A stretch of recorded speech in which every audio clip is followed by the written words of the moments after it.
We have yet another new episode of Battlebots Champions here on the come up as we look for our 6th qualifier for the Golden Bolt bracket.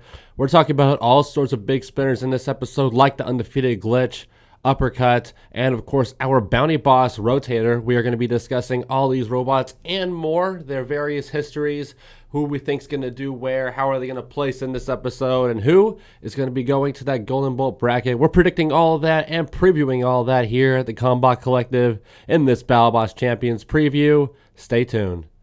Oh my God! Wow! This is the biggest flame we've ever seen. Has preserved enough energy to get in the flip on Carbine. We're going to go all the way.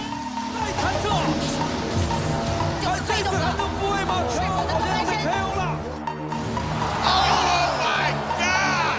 That's gonna hurt! Grab the milk, Kenny. Welcome to the Combot Collective.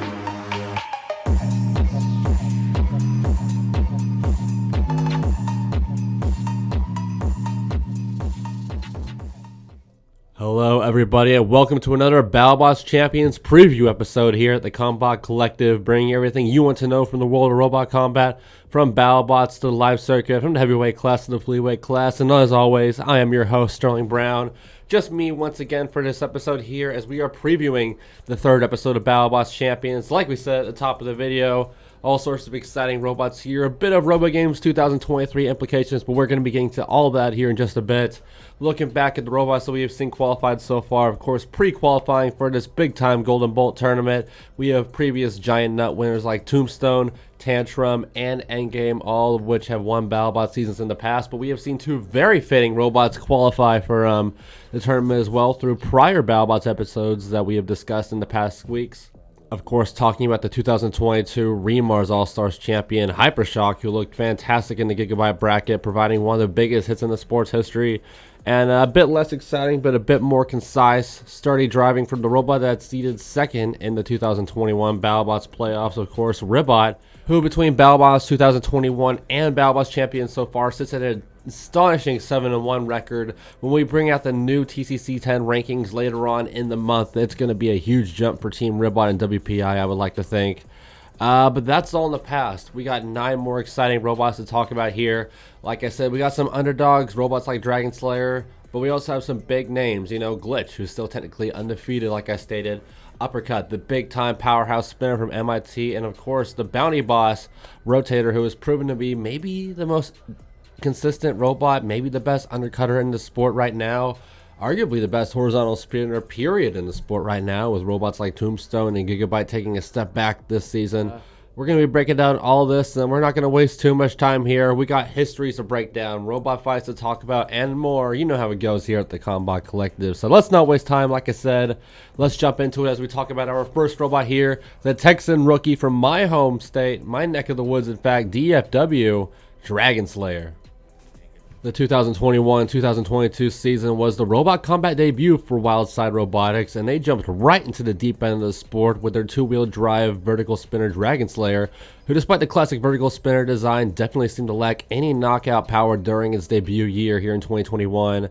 Dragon Slayer would get his signature debut win against the now retired Battlebots All-Star Duck, but then Dragon Slayer would lose a pair of hard knockouts to international powerhouses Minotaur and Orby Blade. They now sit at 1-2 entering the Sin City Slugfest, and the team most recently competed at Robotica back in July, showing up with their other 250-pound heavyweight Piranha, who also sits batting .333 in terms of win-loss record, finishing 2-4 in Houston with its only wins coming over Pneumatic and Little Pip inside the smaller arena.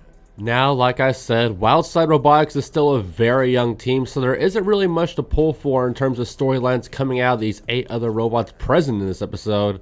All 9 fights this team has featured opponents like Duck, Madcatter, Minotaur, Slammo, Avalanche, but nobody from the likes of teams such as BNS Robotics, UC Berkeley, or their round 1 opponent Uppercut.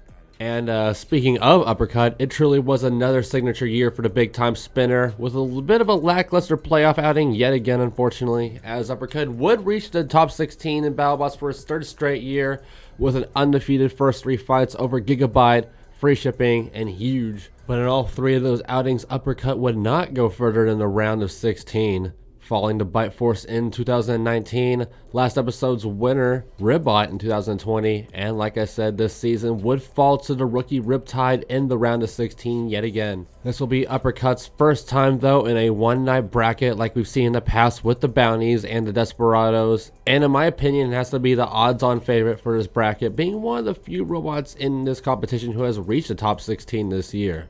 Talking about past opponents though, we have two going on here, going all the way back to Uppercut's rookie campaign in 2019. We would see this powerhouse vertical spinner face another rising star in Mammoth during round 3 of the regular season. One where Mammoth really stood no chance against the top MIT rookie that season, as Uppercut would win via a nasty KO near the arena wall.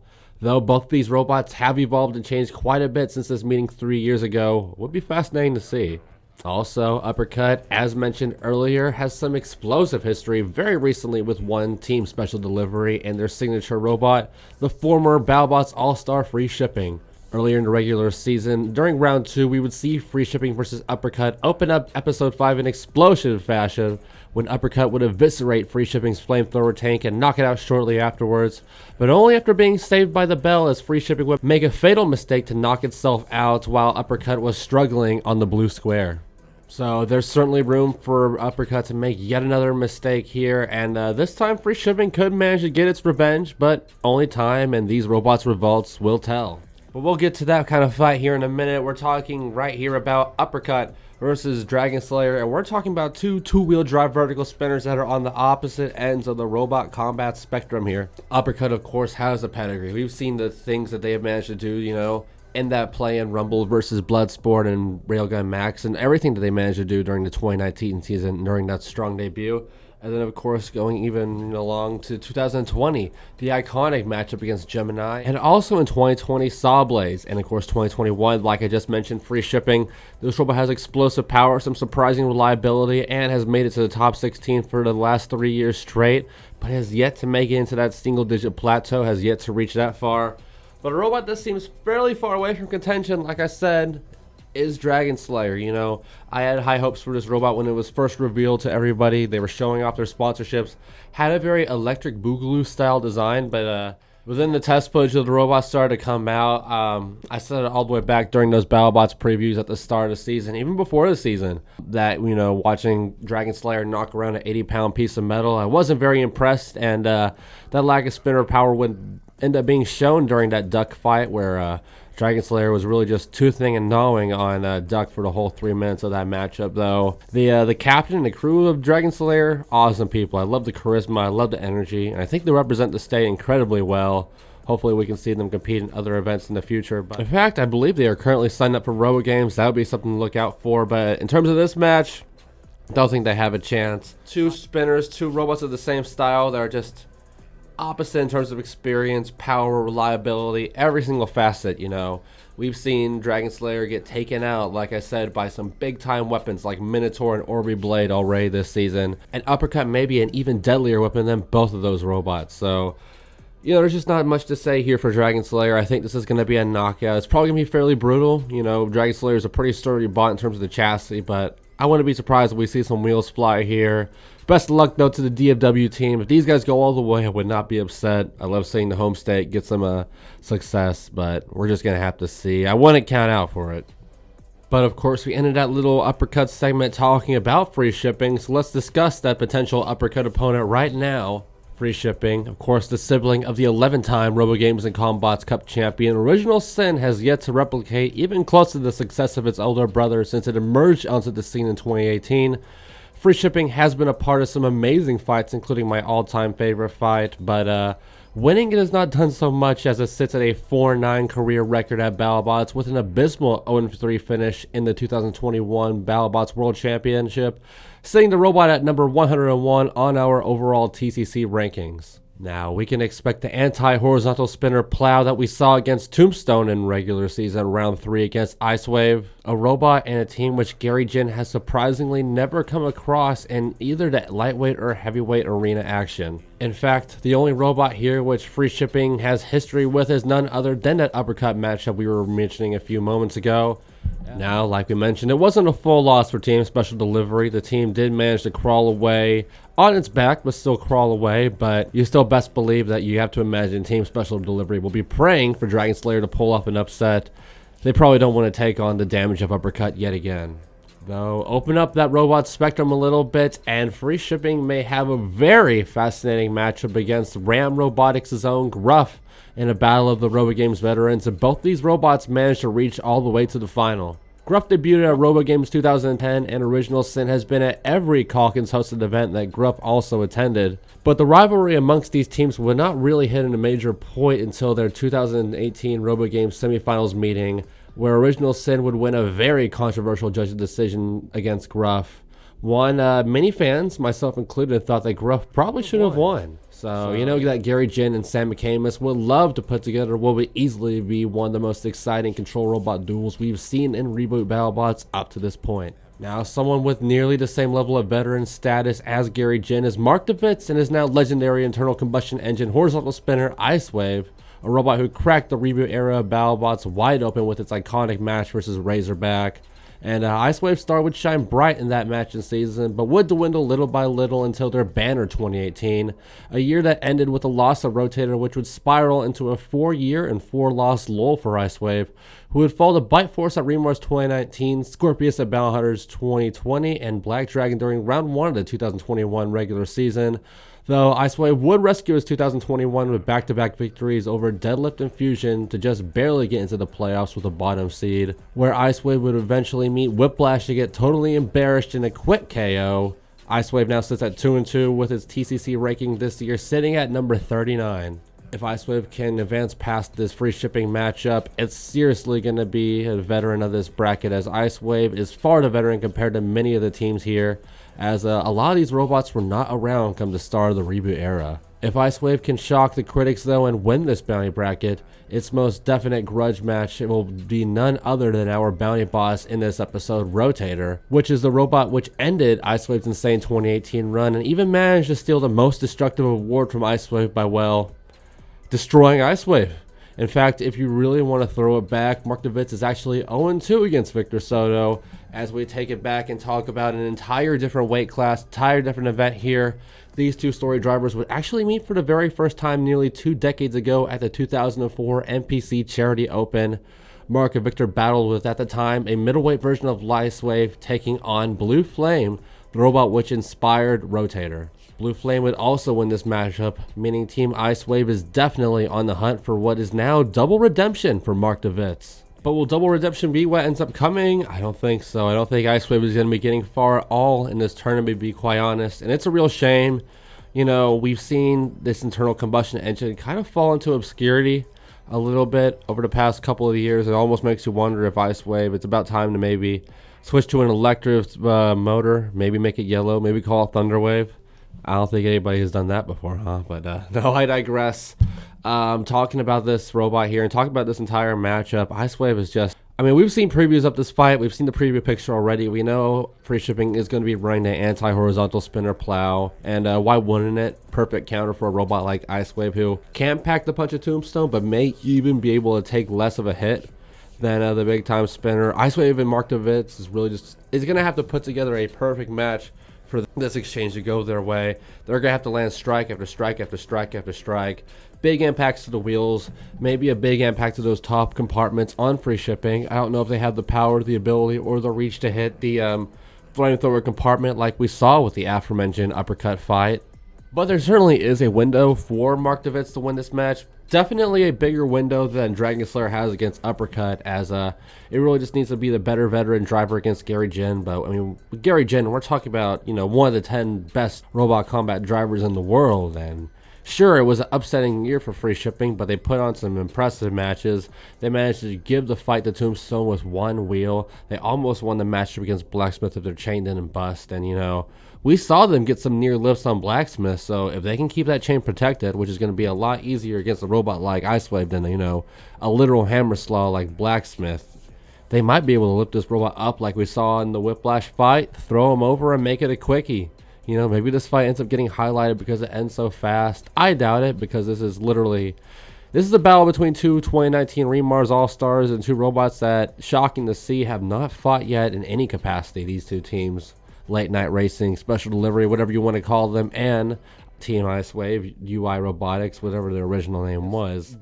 Free shipping just has to tank impacts, get hits, be aggressive. The only other thing I'd worry about here is letting it go to the judge's decision. We know that the judges are brutal against these control bots, and if Gary Jin doesn't take advantage of the hazards, the kill stalls, the screws, the pulverizers, the upper deck, they're going to be in trouble here. They got to take advantage of the corner corrals as well, and you know, if IceWave lands a sufficient amount of strikes and that weapon survives all the way for the full 3 minutes of the fight, I have trouble seeing free shipping winning this match in any capacity if there isn't any big game-changing blow. Especially if they manage to take a wheel or two off of free shipping, then, you know, they're definitely going to be in the hole here. But it's going to be close. This is definitely one of the closer round 1 matches we've had to predict here so far on Battlebots Champions. In fact, this match is actually the halfway point of round 1 predictions with only 2.5 brackets left to go. But I digress. It's a close one, and we might even discuss what happens if IceWave does face Uppercut. But here, I'm going to have to predict round 2 rematch in the semifinals of this Uppercut bracket. I'm sorry, in this RotatoR bracket. Uppercut versus free shipping on that end. But now let's hop to the other end as we have some very interesting candidates for the fight. Now, much like Team Fast Electric Robots in 2020, BNS Robotics would have the best year of their careers when they took their main robot Bloodsport to the tournament Sweet 16. And also, much like Team Fast Electric Robotics, the team would expand in 2021 to 2 different robots. Now, we would discuss Fast Electric Robots number 2 Robot Defender in our first episode, but now it's time to discuss BNS Robotics number 2 Robot Retrograde, captained by Bloodsport's talented former weapons operator Aaron Lucas. Now, both Defender and Retrograde did not exactly jump off the starting gate like they originally hoped in their debut years, with Retrograde really experiencing a turbulent rookie year. The lifter undercutter combo would pick up an easy but underwhelming win against Rampage before then losing to Huge in the aforementioned Defender in back-to-back matches where Retrograde's weapon was not working whatsoever. This put Retrograde in a bit of a hole, a career 1 and 2 N-Ring champions with a very interesting draw in a round 1 opponent here. Retrograde also has a bit of half-baked history with a pair of robots in this bracket. While Aaron Lucas and Retrograde have only faced 3 robots in his young career, the elder brother bot Bloodsport, captained by Justin Marple, has 30 seasons and 18 fights to talk about. And 2 of those 18 fights would feature robots in this very bracket, the first of which being another half-free match going all the way back to the 2019 Battlebots Top 24, which featured a 3-way play-in match starring the 3 most impressive rookies that season, Railgun Max, Bloodsport, and of course the eventual winner of that fight, MIT's Uppercut. Uppercut would in fact be partially responsible for eliminating Bloodsport when that overhead horizontal spinner would drive right into Uppercut's plow, causing Bloodsport to ricochet violently off Uppercut and sending it flying out of the arena, as this would put a cap on Bloodsport's 2019 season, and you gotta imagine Retrograde would love nothing more than to put a cap on Uppercut's 2021 as a little bit of payback. Second, in what was a fight that was actually won by BNS Robotics and Bloodsport this time, we go back to another round 1 playoff meeting in the 2020 Battlebots round of 32, where the brand new square version of Bloodsport would fight the strongest tank bot that season, Gruff. It was a battle of weapon styles and all defense and all offense with these robots, but Bloodsport would end up being the robot joining the Sweet 16 after winning a very close split decision over Ram Robotics' Lifter bot. Now Gruff has a chance for vengeance if both it and Retrograde meet up in the semifinals. This would also mean BNS Robotics would get the opportunity to make it 2 for 2 against the heavyweight powerhouse with their 2 main robots. Now, Retrograde's round 1 opponent, Mammoth, has been a very interesting story in 2021 and 22. The robot which busted into the scene in 2019 through the live scene and through a strong Battlebots 2019 campaign, and the robot that really shocked the world last year by reaching the Sweet 16, did end up making the playoffs yet again this year, but under very interesting circumstances to say the least.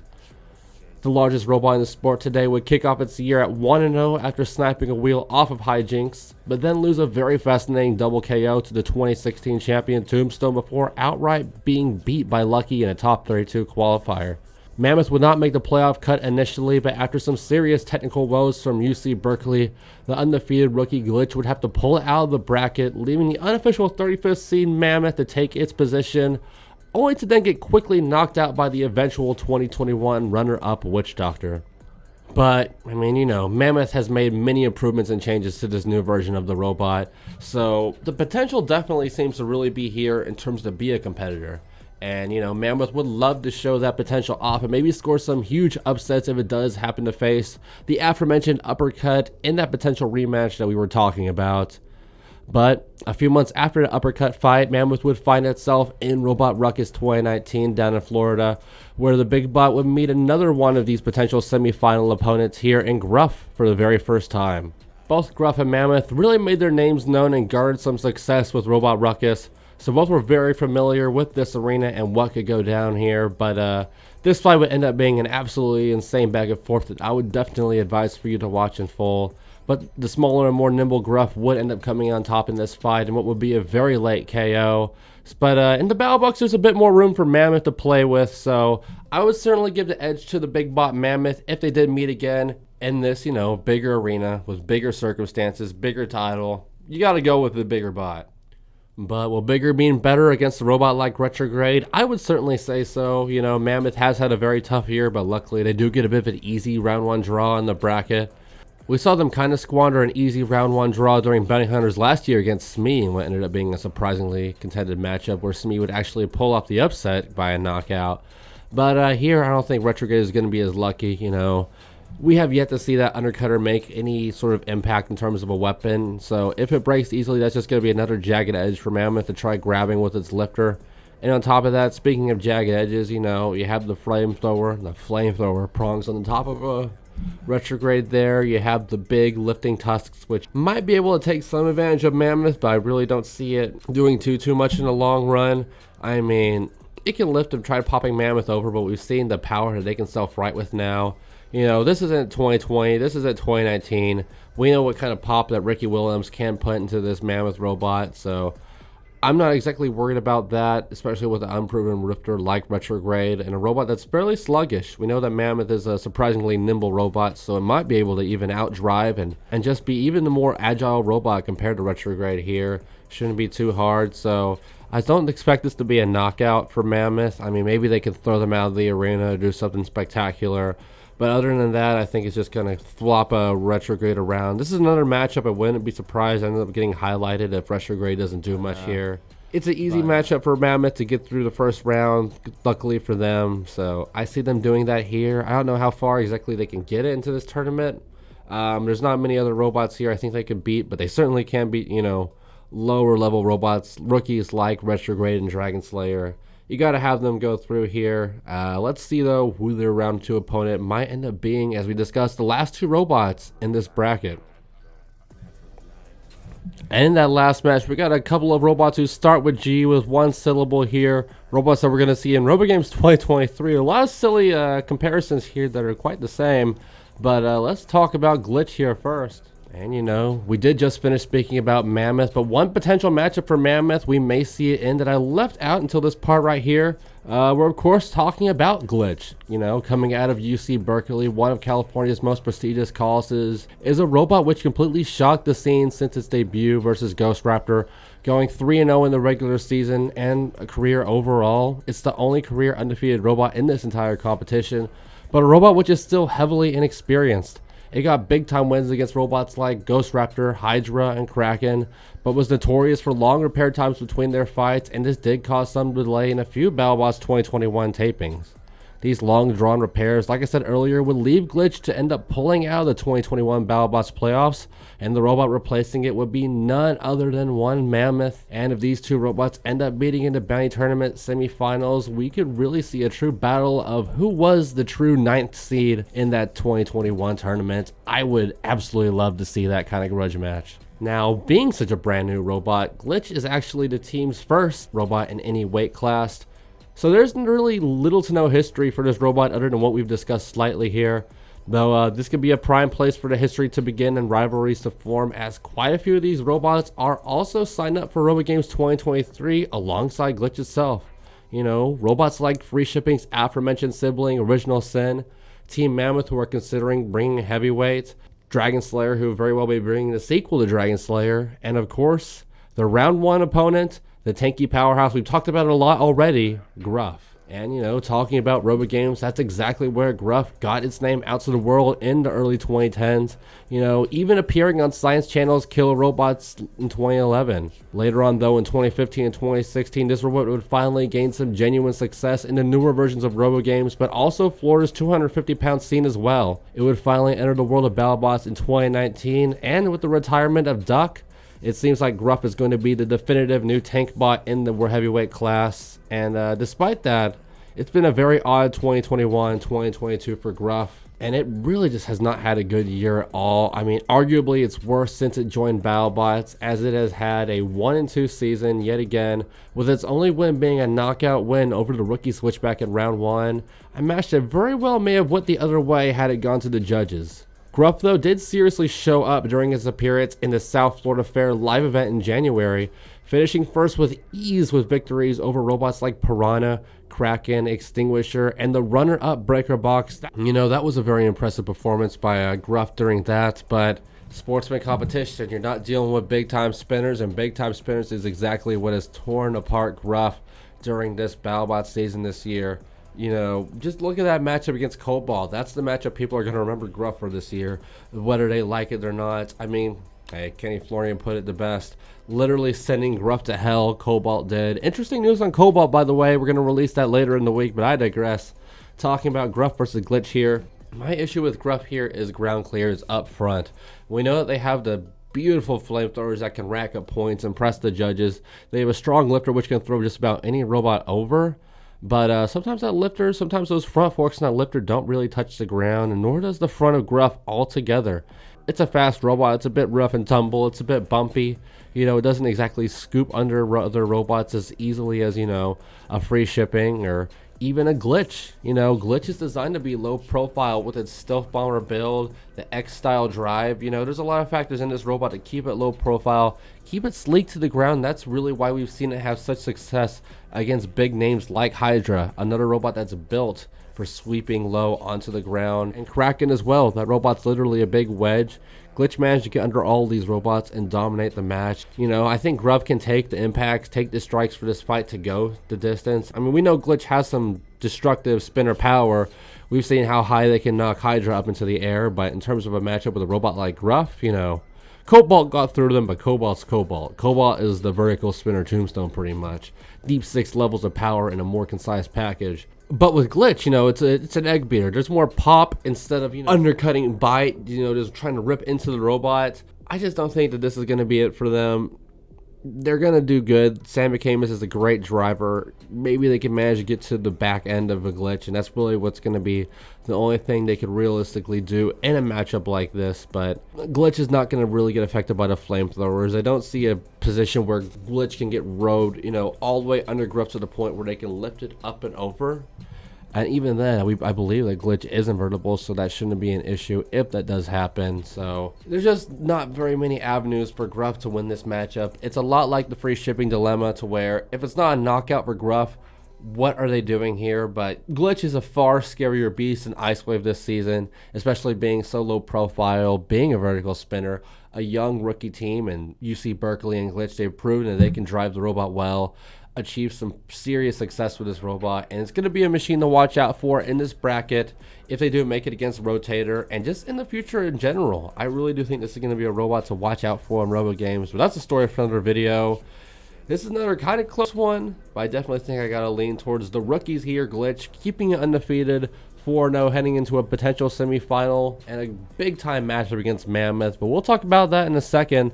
Let's hop back to the other side of the bracket and talk about that theorized matchup, Uppercut versus Free Shipping 2. And I mean, really, Uppercut versus Free Shipping 2. And even if it does end up being IceWave, what is there really to say here? What could either of these robots realistically do against Uppercut? I feel like whoever wins this is going to end up taking on a pretty destructive death. It's kind of funny. I don't think there's very many robots that Uppercut can explode to the same capacity like we've seen with Sawblaze and Free Shipping, but maybe IceWave can be one of them. I mean, that internal combustion engine is kind of built pretty deep. You know, it's high up there, it's in the middle of the robot. The housing is new, it's sturdier, it's stronger, so maybe they won't be able to hit it unless they can get like a goofy gyro. We've seen Uppercut do some crazy things just because of the sheer power and knockback that spinner does deliver. You know, it throws itself across the arena when it hit robots sometime. Just look at Sawblaze's matchup and the matchup it recently had against Huge, where both those robots went flying to opposite corners of the arena. In fact, Uppercut almost went out of the arena in that situation. But I'm getting off topic here. IceWave's a horizontal spinner. And Uppercut has that very, very impressive front plow that it would definitely use in a situation like that against IceWave. So even if IceWave can get a couple strikes on the wheels, also another thing that Uppercut has proven, pretty sturdy. It's going to be big time challenge to take off the wheels of Uppercut like that. Just doesn't happen that easily. You know, it's been a fight and some change. You know, it's probably been 3 days in terms of real life time since that free shipping versus Uppercut matchup of these two robots happened to meet up yet again here. So both the teams would have strategy very well recently bedded in their minds from that round 2 meeting in the regular season. It's all the same things we talked about Gary Jin would have to do against IceWave pretty much. You know, keep the plow up front, try to take advantage of the gyroscopic forces on Uppercut, and just play a perfect fight. Don't let that lifter hit you. Don't let it take you out. But unlike IceWave, Uppercut is invertible. We've talked about it plenty in the past, you know, especially with Yin when he was on the team. Uppercut is pretty much the modern day version of Pussycat. No matter how you throw it, no matter how you slam it, outside of that one matchup with Battlebots in 2019, Uppercut is going to land on its base, and it's going to be in a position where it can keep fighting and it can keep striking. So no matter what you do against that big time asymmetrical punching bard Uppercut has, there's not much you can actually do at the end of the day. So unless unless free shipping is playing the game of survival here, you know, it's just really tricky to bet against Alex Hattori and Uppercut. I mean, Uppercut's real weakness does seem to be four-wheel drive compact robots. Look at the robots which have beat in the past. 2019 Bite Force, 2020 Ribbot, 2021 Riptide. All those robots solid four-wheel drive machines with a solid small weapon up front that could land big strikes. And neither of these robots have that. Just don't see what they can do to Uppercut here. You got to have them going on to this bounty bracket final with ease, quite frankly. Now we hop back to the other side of the bracket yet again as we talk about that aforementioned predicted matchup of who is the true number 9 seed. Is it Mammoth? Is it Glitch? Will Glitch go to 5-0? Well, I certainly think so. I think this match may be even more of an open shut case than Uppercut's side of the bracket here. If Glitch does manage to survive the power, the strength, the speed, the agility of Gruff, it is going to have a very easy round 2 matchup, whether it be against Mammoth or if it does seriously luck out, there ain't nothing Retrograde is going to do against Glitch, but it would be a very aesthetically pleasing matchup. I will say that. Almost like an alien vibe, cyber vibe between the two bots, but I'm getting off topic here.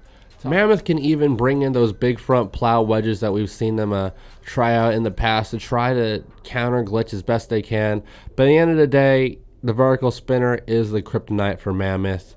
Just look at HyperShock. Just look at Uppercut. This robot suffers. I mean, Witch Doctor, earlier on in the season, this robot suffers against any classic vertical spinner. It takes the strikes with that big framey build that it has, and it just eats them. Everything important on Mammoth is exposed. The battery box in that one big compartment, which some robots have hit in the past. Look at HyperShock. Those wheels have been ripped off and probably more Mammoth fights than they haven't been ripped off in. There's a lot of big open weaknesses that a very, you know, nimble, strafey style robot like Glitch can be able to hit. You know, Mammoth may be the faster robot, but when you have that big upper deck in the arena, they're inevitably going to be making a mistake against a robot as precise and meticulous as Glitch. So it's not looking good for Mammoth here. I mean, what are they going to do to Glitch with that big, even if they bring in, you know, the big vertical spinner-esque huge tooth version that they debuted this year? Glitch is so low profile, and there's like, it's the exact opposite of a Retrograde where there's so few areas with like long loose bits for Mammoth to try catching that it's really just going to be a huge target, I believe, for Glitch. You just come in there, pop it, strike it again, strike it again. It's so low profile to the ground, nothing Mammoth can do.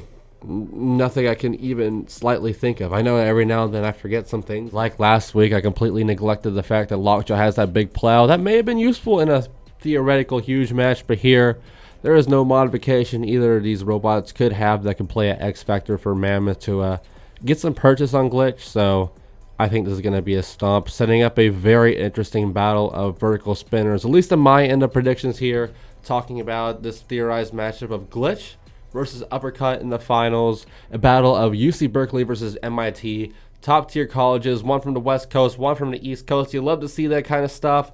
Mega powers colliding here. Let's not waste time. Let's talk about that final bracket prediction. Who is going to face RotatoR in that Golden Bolt qualifier? It's a very hard prediction to make. This may be even a harder prediction than Mad Catter versus HyperShock. This is not two all-stars because Uppercut kind of lays under the radar, even though everybody knows is a big badass spinner that can knock robots literally across the arena. And Glitch, same with it. You know, it's still a rookie, undefeated, but still a rookie. And there's a lot of people that have given them a lot of criticism because of those backstage reports and rumors about it being a robot, which has not been able to kind of get out of the gate in terms of in-pit repairs. The team, of course, has had plenty of time to repair on that and fix that sort of a bad habit from this season, so I don't think that's going to be an issue. Something to seriously worry about if you're a team sitting across some Glitch in the pits in any competition really in the future, because, you know, young teams are going to adapt, they're going to get better here. And I think those X factors, that's probably going to be the big intangible that's going to stop Glitch from getting to Uppercut here and beating them. I know it might be a little bit bold to say, because I do believe that Glitch may have Uppercut beat in terms of a raw fight. I believe that they are lower to the ground. They're that four-wheel drive compact vertical spinner that I said just a few moments ago is a big time counter to Uppercut. The big issue for Glitch this year, like I said, was repair time. And what is Bounty Hunters? What is this Golden Bolt qualifier? It's a 1.5 day rush. It's a sprint. You have to win 4 fights in what is a 24-hour, 48-hour window. And it's not easy. You know, when you have that full-on Battlebots regular season campaign, that's 3 fights over the course of what is about a week. You know, there's a bit more time to breathe. You get that day between each fight. 1 fight every other day. You have a rest day in between there for every team that there's just no events happening. That's an easier path. You get to be conservative. You get to think about the time repairing the robots. You know when your next session is going to be a few days in advance. You usually know what your opponent's going to be about a day in advance. There's a bit more time to prepare for that. Glitch does not have that here. UC Berkeley does not have that here. It doesn't matter how easy these wins are going to be. They can fight Gruff and get an easy win there. They can fight Mammoth, get an easy win there. What's going to be the damages? What's going to be the repair? What are they going to have to do in the next fight to get that robot out there, you know, in a 6-hour window, 4-hour window, 8-hour window, whatever it may be. And over 3 fights at this point, this is 3 fights, probably all still within one night. That might be catching up to UC Berkeley's inexperience, something that MIT has had in droves in the past, making it to the top 16 3 years in a row. So that's the intangible here that I got to go with. I think that at this point, maybe Glitch is going to be a little worn out, a little bit torn up, a little bit slower, while Uppercut may very well not have lost a step. I don't think either of these robots are going to be contended very much reaching their finals in the bracket. I'd be very shocked if the finals end up being anything else, to be quite honest, than this 2-robot matchup right here. But still, it's all about the long game with Battlebots. I say it plenty of times here on the Combot Collective. Half of this battle, half of Robot Combat is played in the pits, especially for a big multi-week event like Battlebot. So that's my prediction here. It may not be a knockout. Maybe it'll be a judge's decision if Glitch can show that it's a durable robot. Really hasn't had the chance to show if it is or isn't yet. It should be a bombastic fight. Whoever does end up landing the big hits in this theorized matchup, it's going to be huge, you know, probably 5-foot tall strikes, robots getting sent flying through the air. It's going to look a lot like the HyperShock episode, some of them HyperShock matches, I think. Big time hits. It's going to be a big test of durability for both MIT and UC Berkeley. But my prediction, I'm going to sit down right here, right now. Uppercut winning the bracket, and it will be Uppercut versus RotatoR, 2-wheel drive powerhouses of their respective weapon class, meeting in that Bounty Boss final. And of course, now with Victor Soto and RotatoR, arguably the best horizontal spinner, maybe one of the best overall robots pound for pound in the world right now. We've talked about their history with robots like IceWave in 2004 and what have you. That's all in the past, literally. Let's talk about what very well may be a true dream matchup here, a main event level matchup wherever you go, and that would be Uppercut versus RotatoR here. Big time vert versus big time horizontal spinner. RotatoR a bit more of a chip away, take it to the judges kind of robot versus Uppercut, who is definitely more of your haymaker, knockout kind of robot. I mean, that's literally in the name with Uppercut. And I think this might be a bit of a tricky clash of styles here. I don't know if it's actually going to put together the most exciting matchup, as you would have to imagine Uppercut will be bringing out that big anti-horizontal spinner plow for this theorized matchup. And I don't know what RotatoR can actually do to it, because we've seen that plow be a big asset and a big benefit for it in the past, and I think it would very well deflect RotatoR's weapon in any circumstance. Maybe they'll try going in backwards with the wedgelets and try playing the control game. It's definitely something I can see Victor Soto doing. Lead with the wedgelets, try to drive uppercut weapon first into the wall, try to get the robot unsteady, maybe try hitting with the wheels in the rear of uppercut, because that's about the only available space that Victor Soto has to hit. Those wheels and uppercut are very big, and it's definitely a big, meaty, big, tasty target for RotatoR to potentially take out, even with the smaller weapon. While the issues for uppercut, maybe that's just the big issue there. I feel like RotatoR is a smaller robot, more compact, and I mean, uppercut doesn't have any issue against small, compact horizontal spinners. Look what they did to Gemini. Of course, that is a half the weight robot, but in terms of this situation, I just think that RotatoR is going to be too slippery of a robot for uppercut to land that beautiful strike that is going to be able to send, you know, RotatoR flying across the arena, and the wedge on that horizontal spinner. And on top of that, the slope, that is a pretty steep slope on that anti-horizontal spinner plow that uppercut would probably be using in this matchup. It all just seems like a recipe for RotatoR and uppercut kind of struggling to land the big hit to get both of them through this matchup. So that does kind of leave me at a toss-up of which of these robots are going to be able to perform better. Who's going to be the better machine here to get itself all the way into that Bounty Hunters Golden Bolt tournament at the end of the season? Is it going to be Victor Soto, the veteran driver with a lot more history, with a robot that has more consistency on it? Maybe it can rack up the hits, do some damage, hit the wheels in the rear enough times to pull the judges over? Or is it going to be uppercut, you know, the younger but more aggressive Alex Torrey with that big haymaker strikes? Maybe you can just get 4 or 5 significant strikes during this matchup, enough to maybe kill the weapon of RotatoR and enough to put it over to the judge's decision to give it to uppercut. What I'm definitely getting at here, though, is that I certainly think this is going to be a judge's decision. RotatoR, though, probably my pick to win this. I hate to say it because uppercut's on the fantasy team, but when I think about the avenues that both these robots would have to take to win a judge's decision, I just have to go with RotatoR. You know, I see them going with the undercutter format, being the quicker robot, being able to take advantage of uppercut's gyro issues that do have a tendency to play a bit of a problem for them in some matches. You know, like I mentioned, I think we're going to see Victor Soto try driving uppercut into the wall, into the upper deck, trying to leave it open so he can do some of those impressive spin moves that we've seen them kind of take from Tombstone in the past here. Get them to the wall, then spin around quickly so he can land some hard strikes with the blade. I definitely got to go with Victor Soto as we wrap it up here. My final prediction, Victor Soto and RotatoR defending the Bounty Hunter bounty here and going to the Golden Bolt bracket through this Golden Bolt qualifier. Predicting RotatoR to join robots like HyperShock, joining robots like Ribbot, Tombstone, Tantrum, Endgame, the ones we've already addressed plenty of times in the past. So that's what we're thinking here at the Combot Collective. We very well may be wrong, though. You know, we're 0 for 2 so far in terms of our predictions. Maybe I'll go 1-3. Who knows? I would definitely watch out for spoilers. There's definitely some spooky stuff out there about this episode already, so please be careful.